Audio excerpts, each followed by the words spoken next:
Bienvenue dans ce nouvel épisode de Conversation avec, notre podcast, où nous explorons le parcours, les engagements et les réalisations de celles et ceux qui façonnent l'avenir de notre société. Aujourd'hui, j'ai le plaisir d'accueillir une figure clé du développement global et de la coopération internationale au Gabon, Madame Savina Amathari, coordonnatrice résidente du système des Nations Unies. Ensemble, nous allons découvrir les coulisses et son rôle au cœur de ces grandes institutions onusiennes, comprendre comment elles contribuent à l'avancée des objectifs de développement durable et quels défis et opportunités se présentent pour le Gabon et la région. Encore une fois, vous pouvez écouter notre podcast sur Urban FM 104.5, la station urbaine, mais aussi sur Spotify, Deezer, Apple Podcast et le visionner sur YouTube. Madame Amathari, bonjour. Comment allez-vous? Très bien, merci. C'est un plaisir de vous recevoir. Merci encore d'avoir accepté. Je me souviens la première fois que nous nous sommes rencontrés, vous n'avez pas hésité un seul instant à dire oui. Donc, merci beaucoup pour cela. Et comme je le disais en introduction, vous êtes la coordonnatrice résidente du système des Nations Unies au Gabon. En quoi consiste concrètement votre travail? En tout cas, merci. C'est un plaisir de pouvoir parler avec vous devant un public aussi fidèle. Le travail du coordonnateur résident, et on se pose toujours la question quand c'est une femme, est-ce qu'on dit coordonnatrice ou coordonnateur? Bon, en général, je dis coordonnatrice résidente du système des Nations Unies. C'est un rôle qui a pour but de coordonner l'ensemble des 25 entités que nous avons ici au Gabon, entités qui comprennent des agences techniques, mais aussi des programmes et aussi des fonds. Et certaines ont des bureaux ici, d'autres n'ont pas de bureaux ici, mais contribuent tous ensemble à un programme, un plan cadre de coopération où nous coordonnons toutes nos activités dans le but d'assister les pays à se développer et à accélérer les progrès pour atteindre les objectifs de développement durable. Ça doit être passionnant comme travail. Je me doute que ça doit aussi être extrêmement lourd. Et j'ai envie de vous demander comment vous en êtes arrivé là?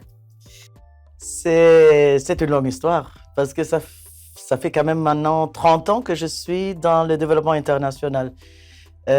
Au fait, j'ai couvert plus de 25 pays de l'Afrique subsaharienne, mais aussi travaillé 15 ans en Asie et dans multiples pays. Mais j'étais déjà en Afrique. En Afrique, c'est là que j'ai commencé à avoir la passion. Quand j'ai fait mes tout premiers voyages pour le travail avec le comité de l'UNICEF au Sénégal et en Gambie. Et puis, avec une ONG, c'est comme ça que nombreux d'entre nous commencent les carrières, c'est avec les organisations non gouvernementales en Éthiopie.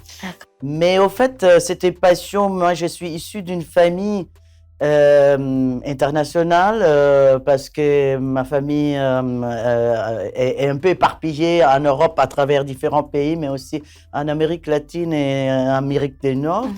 J'avais un oncle et une tante qui travaillaient pour la Banque mondiale. Oui.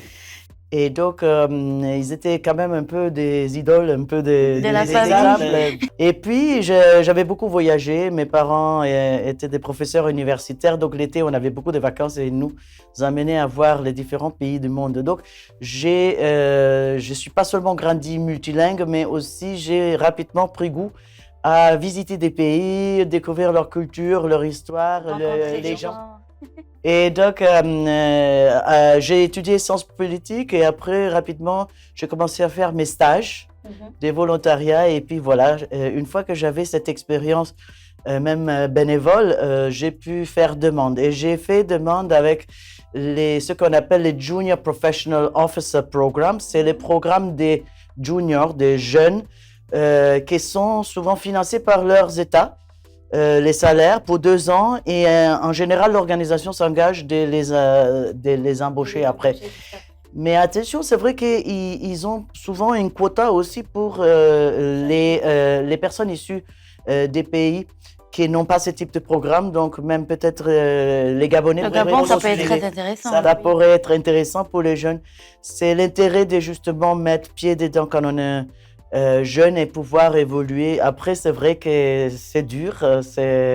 On apprend beaucoup, surtout des différentes expériences à travers différentes régions et différents pays, à travers différentes organisations. Je travaille avec beaucoup de différentes organisations, des Nations Unies et aussi des bilatéraux, Oui. des organisations des universitaires. Et donc, j'ai réussi quand même petit à petit À gravir les échelons. pas toujours sans obstacle, même au contraire. On apprend beaucoup quand c'est dur. Mais c'est vrai qu'on développe aussi une carapace et on avance. Je me doute bien et personnellement, en tant que femme, c'est forcément quelque chose qui me parle, qui nous parle. Je pense à Fallon derrière la caméra. Parce que de voir une femme coordonnatrice et tout d'un système aussi important et aussi grand avec une expérience aussi énorme et aussi lourde, je me doute bien de tout ce que vous avez pu acquérir au fil des années. Donc forcément, quand on vous voit, on est impressionné et vous êtes d'une certaine manière un modèle pour la jeune fille qui a peut-être envie, qui sait, d'évoluer dans le système des Nations Unies et qui regardera le podcast plus tard. Alors, vous avez dit tout à l'heure qu'il y a 25 organisations, institutions des Nations Unies présentes au Gabon, certaines physiquement, mais d'autres ont des actions ici. Mais concrètement, en fait, combien d'organisations comptent les Nations Unies? Je pense que pour vous et peut-être vos collègues, ça peut sembler être une question, oui, on nous la pose tout le temps, mais pour nous qui ne sommes pas au cœur de l'organisation, c'est vraiment le genre de question qu'on se pose parce que ça a l'air énorme et parfois on n'arrive pas à bien se situer. Donc, combien y en a-t-il exactement et physiquement, combien y en a-t-il au Gabon? En tout cas, peut-être d'abord pour notre public, il est important de savoir que les Nations Unies ont été créées en 1945 à l'issue de la Seconde Guerre mondiale.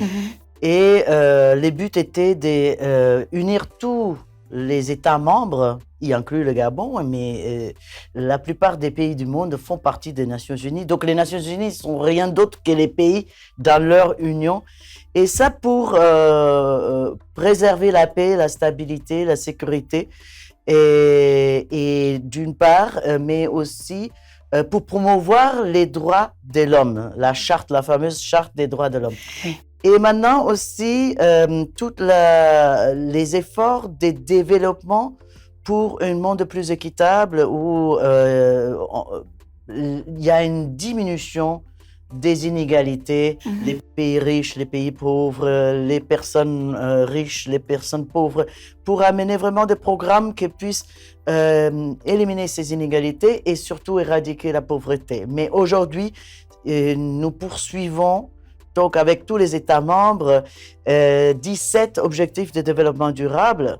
Et dans cela, nous avons donc, comme je le disais, un certain nombre de plusieurs, mais vraiment nombreuses entités du système qui doivent être coordonnées. Avant, il y avait beaucoup, chacun faisait son petit programme, son petit projet, mais aujourd'hui, vraiment, c'est d'abord vraiment bien aligné les initiatives à une analyse de la situation qui détermine, dans un contexte où les ressources ne sont pas illimitées, quelles sont les priorités et tout ça vraiment en alignement avec les gouvernements, mais aussi avec, bien sûr, les priorités comme présentées par les populations. Donc, nous travaillons avec la société civile, nous travaillons avec les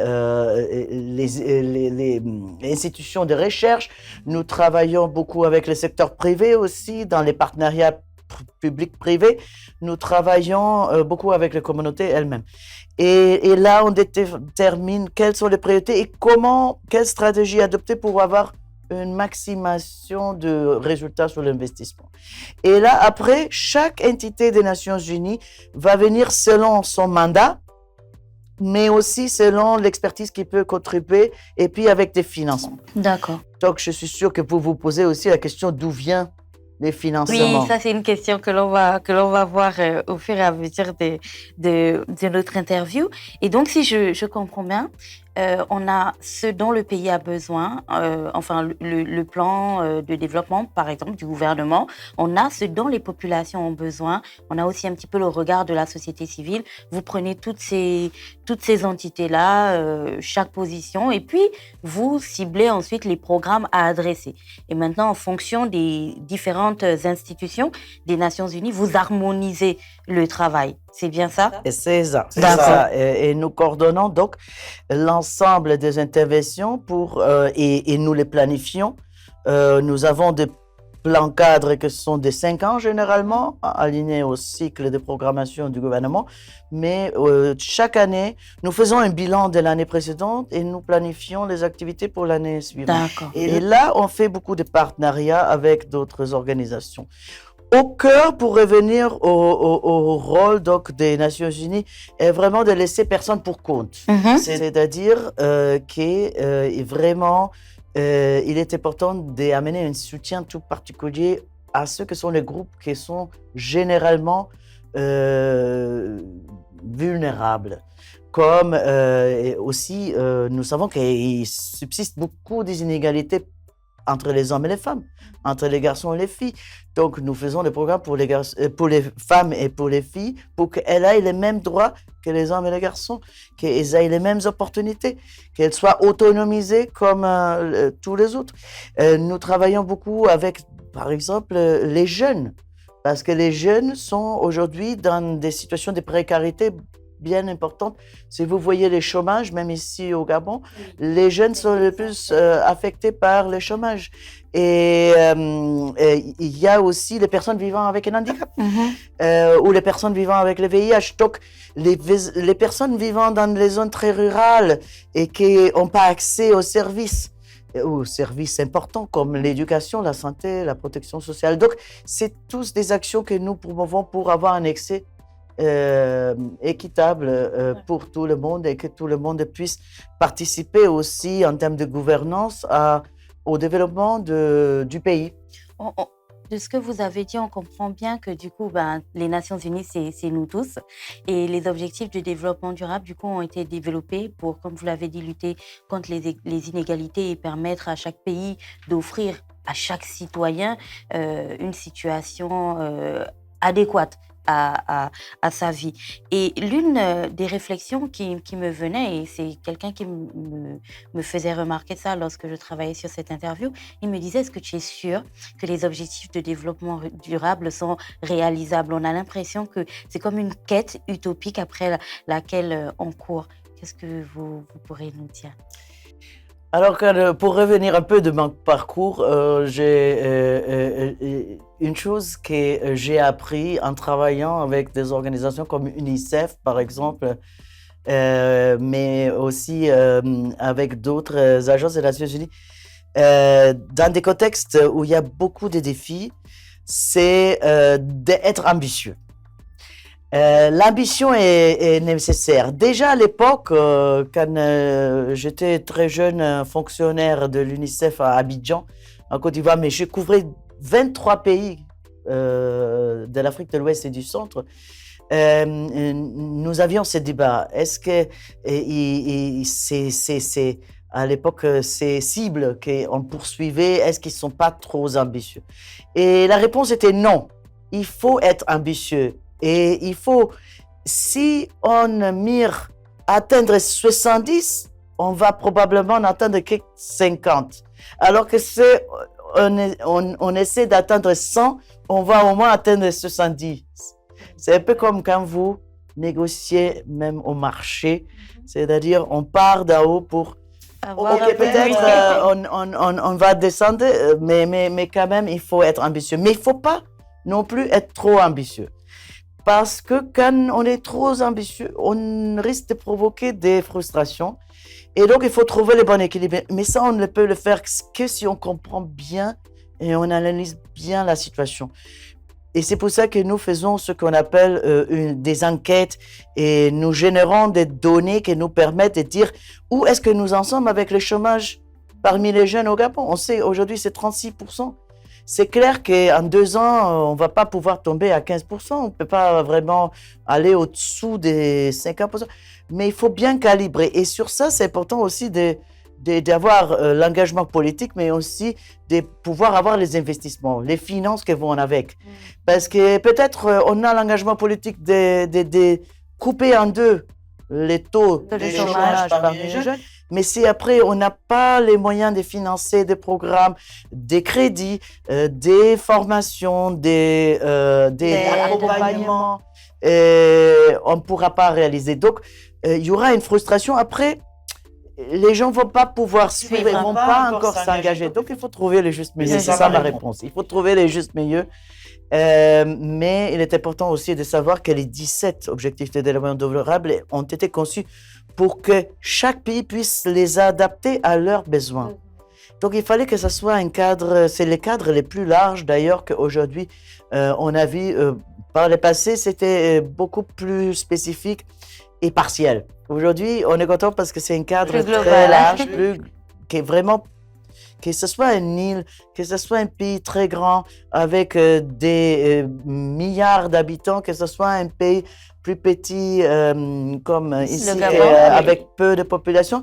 Mais les ODD comme cadre, être utilisé par tout le monde. Exactement. Alors moi, je retiens ce que vous avez dit, il faut toujours être ambitieux. Et vous l'avez aussi un petit peu effleuré, vous en avez parlé au début, la question des financements. Parce que pour réaliser tout ceci, on se doute bien que c'est très lourd. Les programmes à mettre en place, les plans de formation, les aides, c'est vraiment quelque chose d'extrêmement lourd. Et l'une des questions que l'on se pose, c'est comment sont financées les actions en faveur de l'accélération des progrès des ODD. C'est ça qui est la question, surtout actuellement, parce qu'en général, nous avons vu avec la crise de la Covid, provoquée par la Covid-19, et puis avec la crise Ukraine, et maintenant, bien sûr, au Moyen-Orient, nous avons aussi une crise qui s'aggrave très malheureusement. Nous avons vu quand même un déclin dans les financements pour le développement. Beaucoup plus que de l'époque quand j'avais commencé ma carrière il y a 30 ans. Et aujourd'hui, il est impératif de faire plus avec moins et de prioriser bien mieux. Heureusement, nous avons aussi développé des capacités avec les gouvernements, avec les autres partenaires au développement et avec même la société civile et même les communautés elles-mêmes, les universitaires, les chercheurs. On a réussi à avoir une beaucoup plus grande capacité de générer des analyses qui nous permettent, et plus d'expérience aussi, qui nous permettent à savoir où là on peut avoir les meilleurs résultats. Par exemple, on sait bien que si on investit dans l'éducation, dans la santé et dans la protection sociale, ça peut vraiment faire une différence à travers les générations. La qualité de vie. Et donc, il était vraiment important et nous recommandons toujours qu'on fasse ces investissements sans laisser personne de côté, donc surtout aussi les femmes et les filles, et que tout le monde soit sur le même pied d'égalité en ce sens. La digitalisation est absolument essentielle parce que ça contribue aussi à une meilleure gouvernance. Ça permet donc de récolter plus des fonds. Donc, une des sources principales, c'est vraiment le budget de l'État. Et l'État a une obligation vis-à-vis de la population. Donc, déjà, nous travaillons beaucoup pour qu'il fasse une budgétisation et que la budgétisation soit respectée et qu'on ne commence pas à dépenser sur des choses qui ne sont pas peut-être primaires, prioritaires, dans un sens aussi des moyens de long terme. Après le budget de l'État, il y a bien sûr tout ce que sont les organisations multilatérales et aussi les banques de développement. La Banque de développement africaine, les Nations Unies, bien sûr, ont leur budget et ramènent tout autour de ces plans cadres de coopération. Mais il y a aussi les bilatéraux, donc des pays qui aident d'autres pays et qui, en général, ont des enveloppes. Maintenant, il y a les secteurs privés. Il y a la RSE. La responsabilité sociétale des entreprises. Sociétale des entreprises. Donc, tout ça, l'idéal, c'est quand on sait bien d'où vient ce flux de financement, où ils vont, et qu'après, avec une bonne coordination, guidée sous le leadership du gouvernement lui-même, on puisse mettre tout le monde autour de la table sur des priorités claires pour qu'on fasse des investissements. Et puis, à la fin de l'année, on va aller voir si les investissements ont vraiment produit un résultat concret. Donc, ça, c'est aussi très important. Et donc, les sources de financement sont multiples, mais en général, l'argent, les financements est de moins en moins. Et donc, il faut être encore plus pointu avec les investissements pour investir là où on a les meilleurs résultats sur l'investissement. Et c'est sur cela que les données sont si importantes, les données programmatiques, les statistiques aussi, et aussi les données financières, bien évidemment.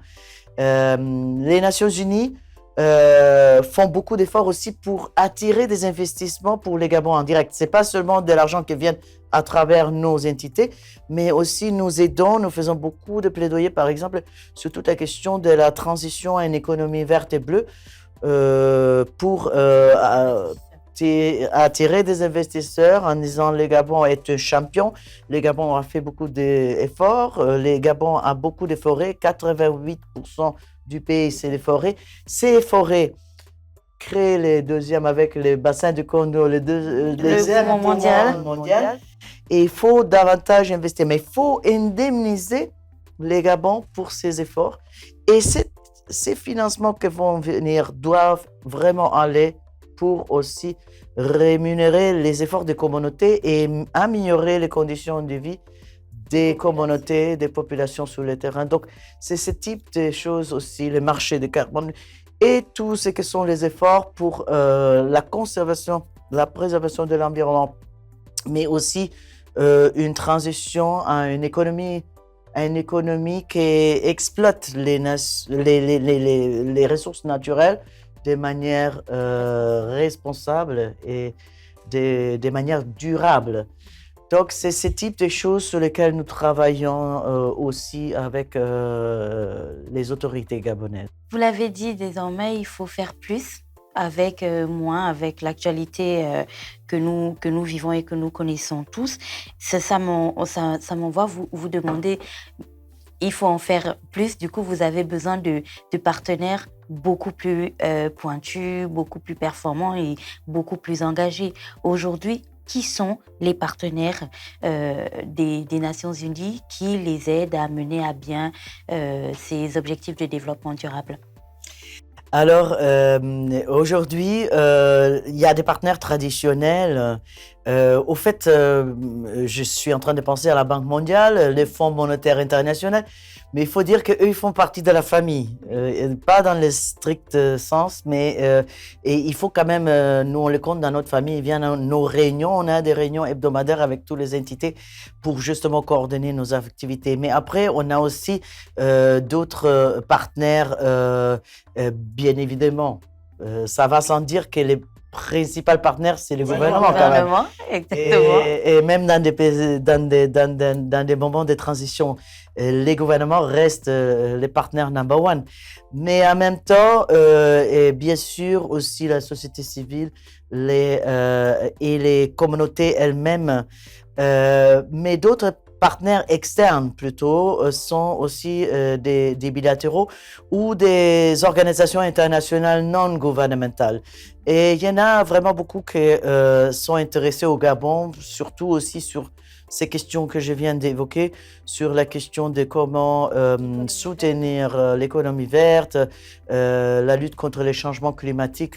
C'est probablement le domaine dans lequel il y a le plus d'initiatives. C'est vraiment très, très important de mettre tout le monde autour de la table. Déjà pour partager l'information, parce que nous voulons capitaliser sur l'expertise de chacun et les contributions de chacun. Et surtout éviter de doublons.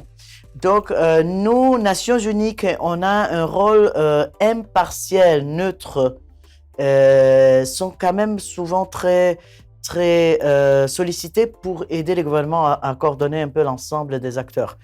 Et maintenant, il est important de donner à chacun l'opportunité de faire ce qu'il sait faire le mieux. Mais souvent, nous recommandons d'associer d'autres. pour que l'union fait la force. Donc, permettre d'amener une action concertée et tout ça en alignement avec les priorités de l'État et des communautés elles-mêmes, c'est vraiment très, très important. Donc, c'est dans ce sens que nous faisons des partenariats. Maintenant, il y a des partenariats vraiment aussi d'autres types, comme nous l'avons fait avec les universités. On a fait une chose très, très intéressante avec les universités, avec les secteurs privés.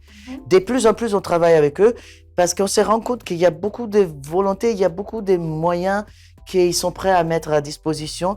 Et là, on arrive à travailler vraiment avec les jeunes. Et les jeunes ont vraiment envie de s'engager sur toutes les différentes thématiques des ODD, des objectifs de développement durable.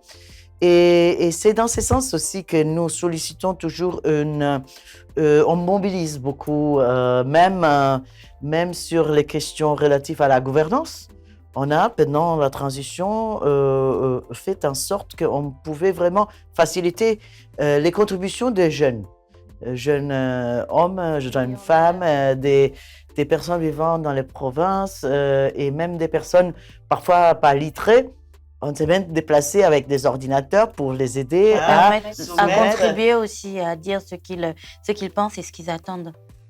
Du pays et du développement du pays. Exact. Et donc, après aussi, dans tout ce qui a été le dialogue national inclusif, qui était basé justement sur ces contributions. Donc, c'est ce type de travaux que nous faisons aussi, et ça aussi avec les partenaires. Ce qui nous permet de mieux comprendre, du coup, comment ça fonctionne, avec qui et avec quels moyens. Madame Amassari, nous arrivons petit à petit vers la fin de notre entretien, malheureusement. Et je voulais vous poser une question personnelle. Quand vous regardez l'activité des Nations Unies de toute votre carrière, jusqu'à maintenant, toutes ces années accumulées, est-ce que vous êtes satisfaite de votre travail? Et surtout, qu'est-ce que vous aimez le plus dedans? Ah, c'était une bonne question. Et c'était une question difficile. Laissez-moi vous dire que ce que j'aime le plus de cette carrière, c'est de descendre sur le terrain, aller dans les villages et interagir avec tous les différentes couches de la société, avec les anciens, avec les jeunes, avec les mamans, avec les malades et avec tous ces gens sur le terrain, parce que c'est là vraiment que notre action est la plus importante, surtout parmi les groupes vulnérables. J'ai travaillé dans ma carrière avec des groupes très, très vulnérables, dans des conditions très, très difficiles. Et ça me touche encore aujourd'hui et comme toujours. Mais maintenant, avec mon rôle un peu de haut niveau, je suis plutôt appelé à interagir au niveau plus institutionnel, politique. Et là, ce que vraiment me fait plaisir de voir quand les choses peuvent bouger, peuvent changer, à travers un plaidoyer, j'ai quand même accès aux décideurs de plus haut niveau. Et à ce niveau-là, j'arrive quand même à mobiliser un peu tout le monde. Je vous donne un exemple. Les actes de naissance et l'enregistrement dans la protection sociale. On a fait un programme conjoint avec 6 agences, 6 différentes entités des Nations Unies. Quand le programme s'est arrêté et qu'on travaillait déjà avec 5 différents ministères et qu'on avait créé cette dynamisme et cette synergie, on s'est dit, on les mobilise, même s'il n'y a pas de financement, on va quand même se concerter, chacun mettre ce qu'il a, de l'expertise, une petite enveloppe, on partage les informations, on fait de planification conjointement et les programmes continuent. Et ça, là, je me rends compte que je peux le faire aussi parce que j'ai atteint un certain niveau et donc les gens m'écoutent. Mais je dois dire que c'est pas seulement parce qu'on a cette statut.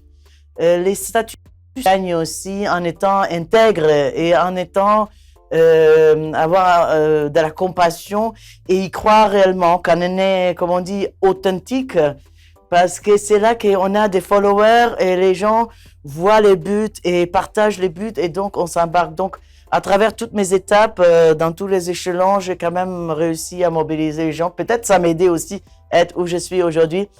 Mais c'est vrai que j'ai fait mon travail avec la même passion 30 ans après que là où j'ai commencé. On la sent en tout cas la passion et elle est contagieuse. Alors, c'est malheureusement le terme de notre interview. Vous avez l'occasion de vous adresser à nos auditeurs qui sont nombreux à Libreville, mais aussi à toutes les personnes qui vont regarder ce contenu sur YouTube ou le consommer sur les plateformes de streaming. Alors, qu'est-ce que vous pouvez leur dire? Alors, je vais tout simplement dire que n'importe d'où vous venez, vous pouvez arriver loin.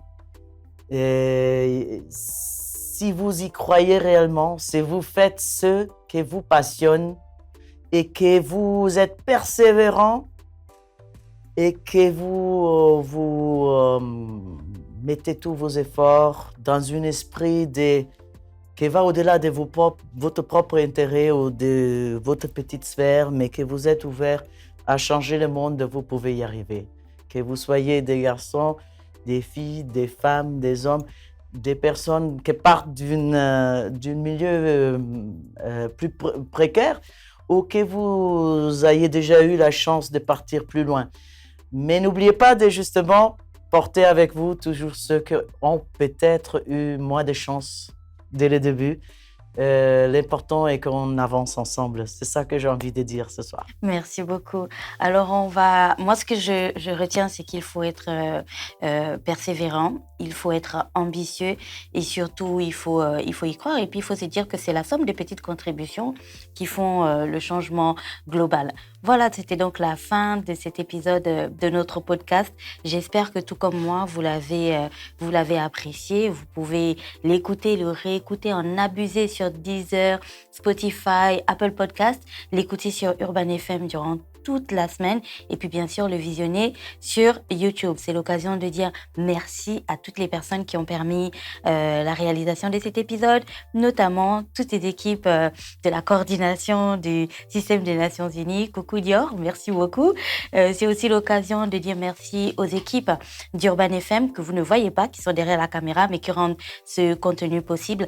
Merci à Da Freshman, merci à Fallon derrière la caméra, à Ivanov, à Christian 5 qui fait le montage et à Christa Crazy. Moi, je suis Gina Nzengue et je vous retrouve la semaine prochaine avec un autre invité tout aussi passionnant. Merci beaucoup, Madame Amassari. Un plaisir. Au revoir tout le monde.